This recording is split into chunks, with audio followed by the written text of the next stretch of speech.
You ask Tiger to solve. This deals with linear equations with one unknown.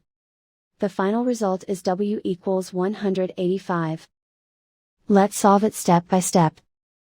Group all constants on the right side of the equation. Subtract 219 from both sides.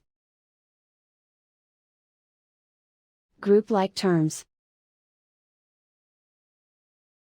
Simplify the arithmetic.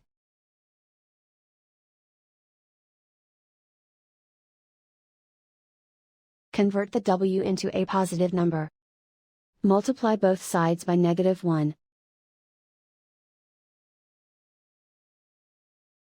Remove the ones. Simplify the arithmetic. And so the final result is W equals 185.